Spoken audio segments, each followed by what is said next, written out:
はい、ヤギ座の皆さんこんばんは。アストロカウンセラーのターラです。いつも動画のご視聴ありがとうございます。今回は2025年の上半期のテーマについてタロットで見てみたいと思います。お願いします。1月から6月までを順番に見ていくというものではなく、半年間の一番重要なテーマ、どこに気をつければいいかとか、どこが光っているかとかっていうのをご自身のことや人間関係やお仕事やお金、恋愛についても細かく見ていきたいと思います。ではよろしくお願いします。はい。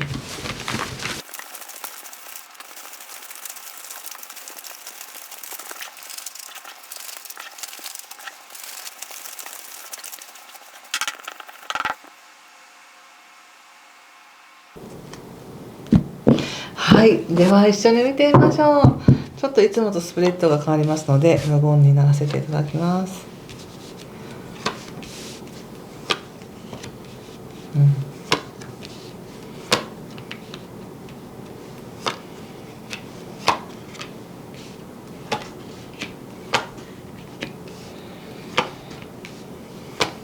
はい、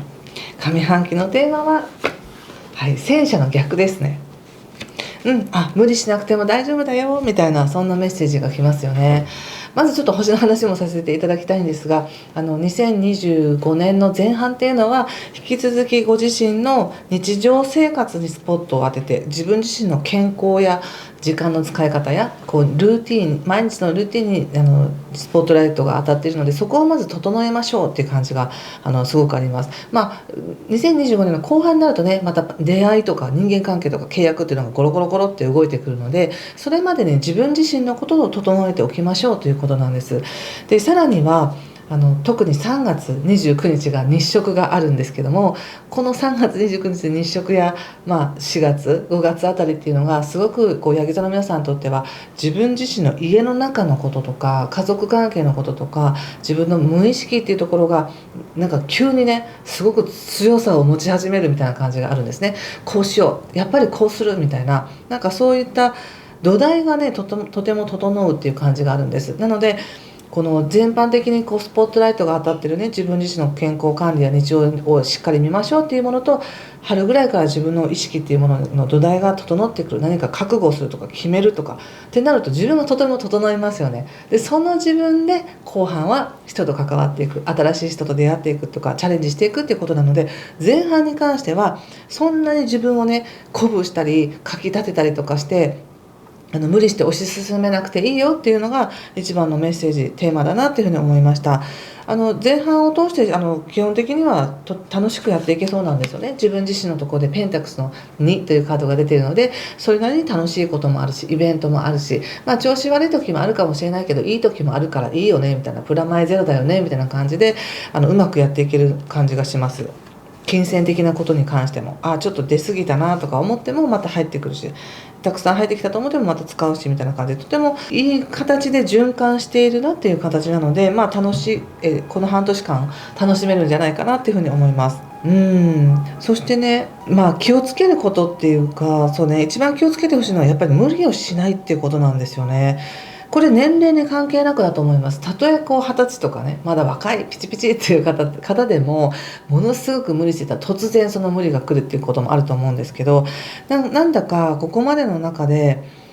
すごく勇気を持ってやってみたんだ、自分の可能性にかけてやってみたんだっていう、なんかその頑張ったことへの称賛が足りてないって感じがするんですよね。その結果としてどうであれ頑張ったんだから、そのこと自分でもっと褒めてあげようよ、もっとよかった、やったよ、頑張ったよって言ってあげようよって感じがあるんですけど、どこかで自分を責めたりとか、自分がこんなに頑張ったのにできなかったっていうような、まるで傷を負ったみたいな感覚があり、その感覚っていうものが自分自身の全体の運っていうものにすごくと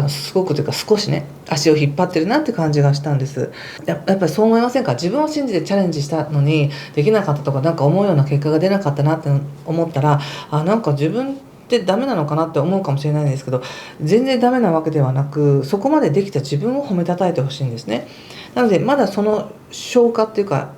消化するっていう、自分で自分を本当に癒す、認めるっていうことができてないうちに、何かやろうとするよりはまず自分を癒してくださいと、ゆっくり休んでくださいと、そしてお仕事とか忙しいかもしれませんけど、自分自身にもっともっと有益な人である証拠としてたくさんの仕事をこなそうとか、たくさん売り上げ上げようとしなくても、そんなに自分に負荷をかけなくてもいいんですよっていうメッセージだなっていうふうに思ったんです。優しいメッセージですよ、これは。とてもそのカードの絵柄が綺麗だったり、いいカードだからいいとか、悪いカードだからダメっていうカードは全然ないんですね。そうでなく、全体を通してやはり教えてくれてるんだなって、柳田さん頑張ってるよって、頑張りすぎだよとかね、もうちょっと頑張った自分を認めてねっていうことをまずなんか前面に言われてるんですよ。だからこそ無理しないでねって、そんなに焦らなくてもいいよっていうのが、一番のメッセージなんですよね。だからご自身では実はそんなに自覚していないのかもしれません。自分はだってそこそこ楽しいし、できてるしみたいな、嫌な時ももちろんあるけど、でもなんとか立て直してるしっていう感じなんですけど、カードで見た時に、いやもっと芯から自分を許してくださいとか、もっと芯から根底から自分を褒めたたえてくださいみたいな感じで言われています。そして先ほど星ではね、3月ぐらいから何か自分の内側なる意識が目覚め始めるんじゃないですかっていうふうに言ったんですけど、カードで見るとまだ可能性がたくさん出てきてるっていう感じなんですね。まだ確定はしてないけど、あれもいいかもしれないし、これもいいかもしれないし、こんなこともできるかもしれないしみたいに、可能性がポッポッポッポッと湧いてきてるっていう感じがします。いいですね。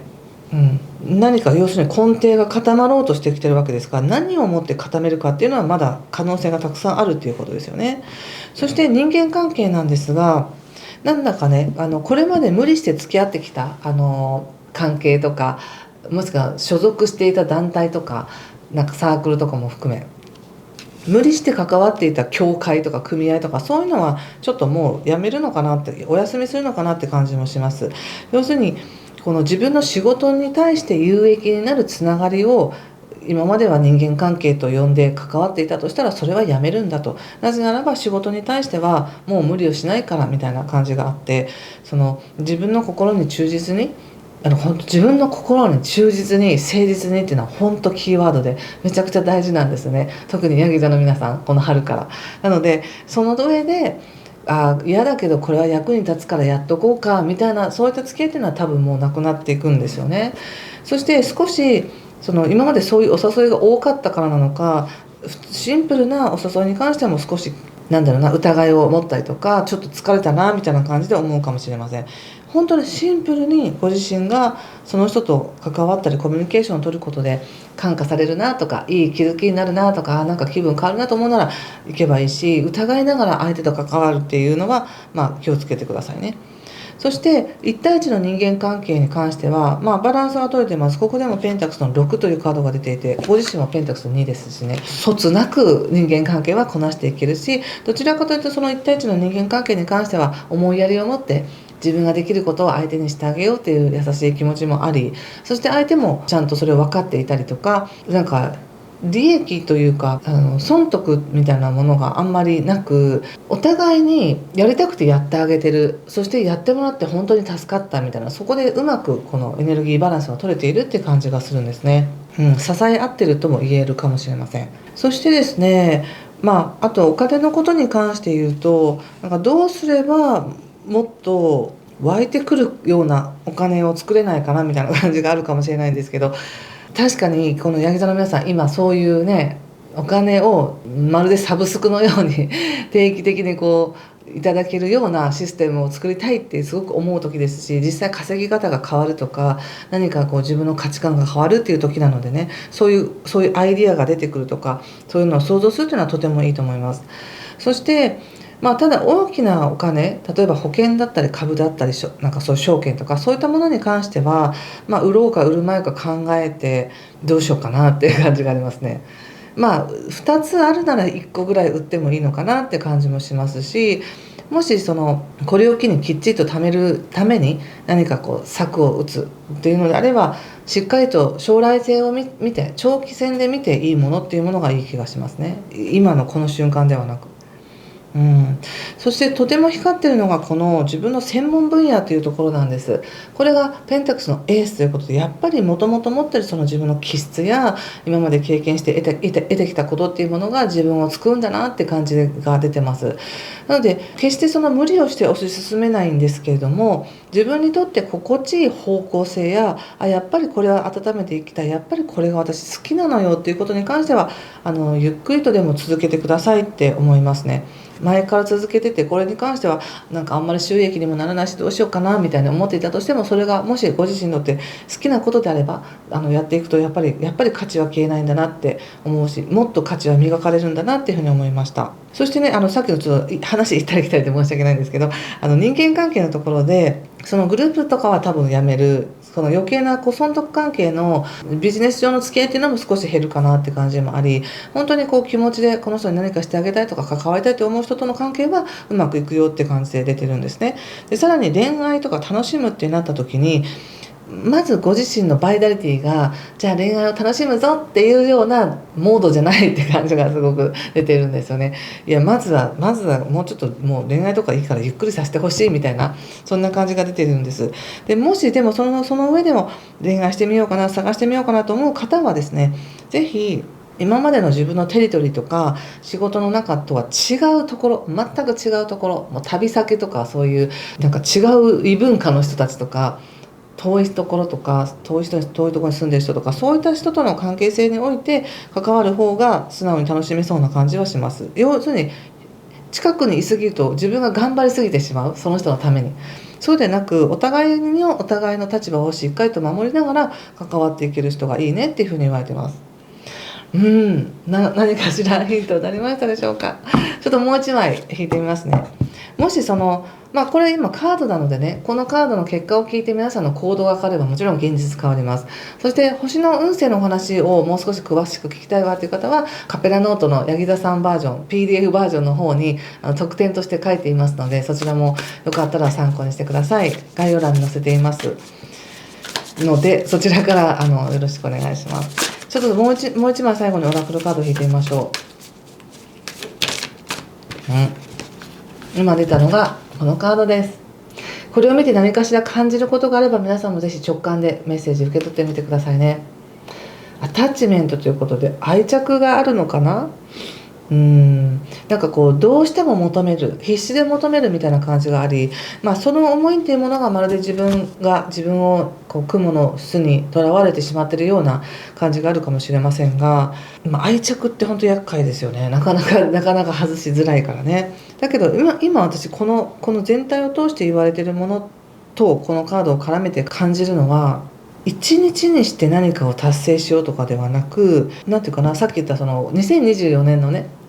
後半とか2024年この1年を通して自分がすごく頑張ったんだけどあまりうまくいかなかったなみたいな、そこの部分を完全に癒しましょうみたいな感じがあって、でそれはすぐに癒せるとかじゃないんですよね。じっくり時間をかけてゆっくりと癒していく。なのでこの愛着というカードに関してもやっぱりじっくり時間をかけてそうなってる、自分の思考癖とかその癖っていうのが出てるわけですから、じっくり時間をかけて自分の生活っていうのを整えていく、それが2025年前半のテーマなんだなって思いました。はい、ということで何かしら参考にしていただけたら嬉しいです。ぜひヤギ座の皆さんにとって2025年の前半が有意義な時間となりますように。今回も最後までご視聴ありがとうございました。失礼します。